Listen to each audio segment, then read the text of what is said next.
Healthy habits adalah habit yang membantu kita untuk grow and Mhm, being productive.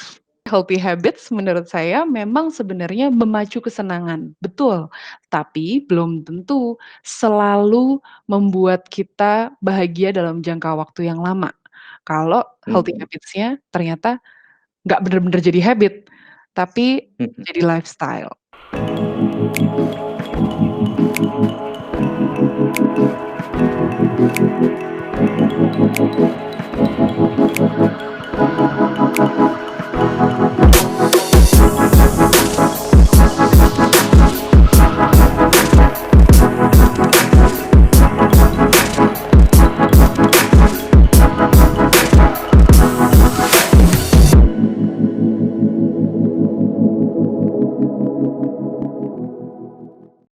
Nah, another question Mbak Putri.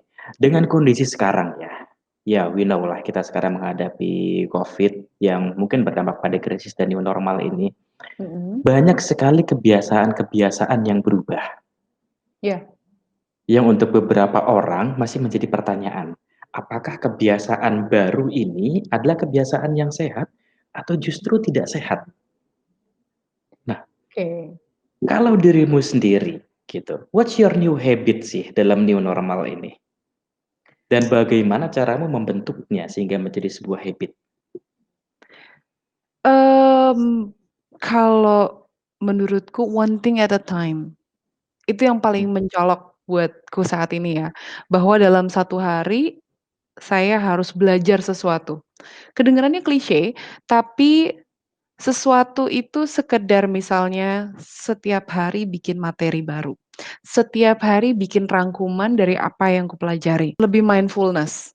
Kelihatannya mindfulness adalah salah satu hal yang jadi habit baru ya saat ini. Saya juga merasa bahwa, to appreciate small things di sekeliling kita, Mhm, menyadari hal-hal kecil yang kita lakukan kalau kita berikan makna sebenarnya banyak banget yang bisa kita pelajari setiap harinya, yang tentunya menjadi habit ya ini, daring.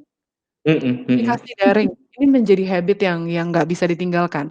Bahwa dalam satu hari setidaknya saya harus berkontak dengan, 1 atau 2 orang secara daring. Dengan berjalannya waktu, saat ini saya jadi mengenal beberapa platform komunikasi online, yang tidak saya tahu sama sekali sebelumnya ketika nggak ada ini persoalan PSBB atau pandemi ini gitu. Saya merasa Mhm, lebih mutakhir secara teknis saat ini, dan saya pikir itu juga dialami banyak orang. ya. Atau tanpa disadari dialami banyak orang. Nah, yang ingin saya ajak adalah teman-teman untuk menyadari bahwa habit baru ini kalau kita perhatikan, kita berikan makna ke dalamnya, ternyata selain menjadi kebiasaan, tapi juga menjadi kebiasaan yang sehat. Karena kita produktif dan bertumbuh, gitu. Oke. Jadi memang dimulai juga dari memaknai ya. Yes, harus. Mhm, mhm. Tapi ini menarik sih Mbak Putri, karena seperti ini, sering kali kita dihadapkan atau kita memiliki keinginan untuk merubah habit kita. Ya, Sometimes ada habit yang begitu mudah untuk terbentuk, seperti itu. Yang secara sadar atau tidak sadar. Ya sebagai contohnya mungkin kebiasaan kita daring di kala pandemi ini ya. Mungkin mhm. dari awal kita tidak ada keinginan yang kuat gitu. Tapi memang kondisi membentuk kita secara sadar atau tidak sadar menjadikan ini sebagai sebuah kebiasaan. Tapi ada kebiasaan lain yang entah kenapa kok rasanya susah banget untuk dijadikan kebiasaan baru gitu. Itu apa sih yang membedakan? Ini sebenarnya dijawab sama buku The Power of Habit Charles Duhigg. Karena kita tidak menemukan reward yang tepat. Nah, oke. Sesimpel itu. Ada satu kasus, yang muncul di bukunya Charles Duhigg, The Power of Habit. Kasus ini sederhana sekali, buat Anda yang kantoran mungkin bisa relate. Jadi dari kerja 9 to 5, kemudian setiap jam 3 orang ini merasa harus pergi keluar kantor, jalan 1 blok untuk ketemu sebuah toko. Masuk ke sana, membeli kopi, dan membeli cookies, kemudian duduk ketemu orang, halo-halo, terus balik lagi ke kantor, hanya berapa menit saja dia keluar, mungkin sekitar setengah jam ya dia keluar ya, terus, masuk ke kantor, habis itu fresh dan bisa bekerja lagi. Pertanyaannya adalah itu sering sekali terjadi, kenapa itu harus terjadi? Yang dia lakukan ternyata adalah dia menemukan reward yang menyenangkan. Dweck menyarankan dia untuk mencoba rutin yang baru, karena ada yang disebut dengan habit loop oleh Charles Dweck. Di buku Power of Habit ini kita akan lihat ada 3 hal utama yang kita bahas, yaitu ada cue, ada rutin, dan ada reward. Cue adalah tanda-tanda kalau dalam kasus tadi jam 3 secara otomatis, biological clock dan juga ngelihat jam dan mungkin melihat angkasa, cialah karena sorenya gitu kan, dia akan langsung tergerak untuk bergerak, dari tempat duduknya. Kemudian rutinnya apa? Berjalan sekian, langkah, ketemu, tempat ngopi yang sama, tempat beli cookies yang sama, ngobrol sama orang dan balik. Terus reward-nya adalah dia merasa lebih fresh, jadi bisa bekerja lagi. Kemudian kita coba ganti habit-nya. Pertanyaannya, apakah reward yang dia inginkan adalah dia itu pengen sekali untuk beli cookies dan beli kopi? Ternyata bukan. Ketika dia hanya bergerak sedikit saja, membiasakan untuk ketemu, ngobrol sama temennya, dan kemudian duduk lagi, dia merasa sudah bisa bekerja. Jadi reward-nya yang selama ini dia pikirkan dia mau mengubah, dan semakin dia berusaha mengubah, dia justru semakin membeli macam-macam cemilan, jadinya dia merasa ada yang salah dengan ini. Ternyata reward-nya memang bukan minum kopi atau beli cookies-nya. Reward-nya adalah interaksi dengan orang lain dan bukan interaksi dengan komputer karena dia kan bekerja terus. Sehingga yang dia butuhkan adalah berdiri, geser sedikit, ngobrol sama orang lain di meja sebelah, habis itu duduk lagi. Ada 2 hal yang kemudian dia capai ternyata, mengurangi cemilan, mengurangi pengeluaran, mengurangi jalan-jalan, dan mengurangi juga, waktu yang terbuang sehingga bisa bekerja lebih efektif. So, yang paling penting adalah kita mengetahui reward yang kita inginkan itu apa sebenarnya, gitu. Kalau menurut saya, ini sangat menjelaskan sih Ranggih, apa penyebab kita, ada yang susah melakukan kebiasaan, membentuk kebiasaan, dan ada yang mudah membentuk kebiasaan. Kita harus kenal betul reward-nya apa, gitu. Oke, jadi juga terkait dengan satu memang look tadi dan Mhm, juga terkait dengan juga reward ya. Nah, ini menarik sih Mbak Put. Eee, ini mungkin pertanyaan berikutnya ya, setelah kita mengetahui seperti itu, apa saja hal-hal yang memang perlu kita lakukan untuk membentuk habit dengan Seven Habit tadi? Kemudian juga apa saja hal-hal yang harus kita perhatikan sehingga habit itu memang menjadi sebuah hal yang konsisten melalui penjelasan Power of Habit tadi. Pertanyaannya adalah sekarang, apa habit yang perlu kita kembangkan dan bagaimana caranya kita mengetahui selama ini habit kita sudah efektif atau belum? hmm. Sekali lagi, kita harus berpikir ke arah pertumbuhan dan produktivitas.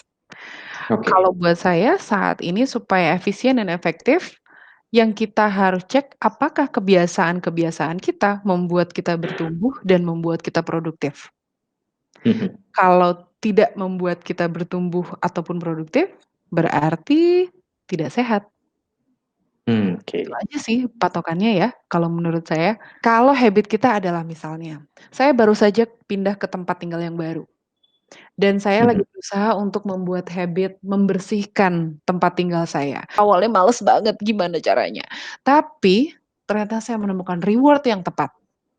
Karena kalau sehari aja nggak diberesin, udara tidak enak di dalam apartemen yang kecil ini. Terbukti bahwa kebiasaan membersihkan rumah harus dilakukan, karena reward-nya berlapis, ternyata setelah saya pikirkan. Dan bukan hanya persoalan kesehatan fisik, tapi juga kesehatan mental. Sehingga ketika saya melakukan kebiasaan membersihkan rumah setiap hari, saya menemukan hal tersebut bukan saja membuat saya menjadi produktif, Hmm. karena saya ternyata bersih-bersih rumah adalah olahraga yang dilakukan oleh ibu-ibu rumah tangga di seantero Jakarta, keringatannya kayak gimana. Tapi juga membuat saya bertumbuh. Kenapa? Karena saya menyadari bahwa saat ini saya menjadi lebih dewasa dalam mengatur higienitas di sekeliling saya dan juga diri saya sendiri. Saya juga bertumbuh, saya jadi tahu, mmm, produk kebersihan apa yang paling baik untuk tempat tinggal saya. Saya jadi tahu lap seperti apa yang paling efektif untuk menyerap air dan harganya ekonomis misalnya. Dan saya Mhm. juga jadi tahu, bahwa ternyata rumah seperti ini dengan listrik sekian, saya jadi tahu bagaimana cara mengukur tegangan listrik dan saya jadi peduli berapa kWh yang saya punya, berapa ampere yang sedang berjalan pada alat-alat listrik yang saya gunakan. Efeknya jadi panjang dan saya tahu betul bahwa itu adalah kebiasaan yang baik, bahwa itu adalah healthy habit. Cara-cara sederhana untuk mengetahui healthy habit atau enggak, cek saja teman-teman, apakah membuat Anda produktif dan juga, bisa bertumbuh dengan cara apapun. Segala hal yang bisa, diselesaikan, segala hal yang dikerjakan patut dirayakan, sekecil apapun.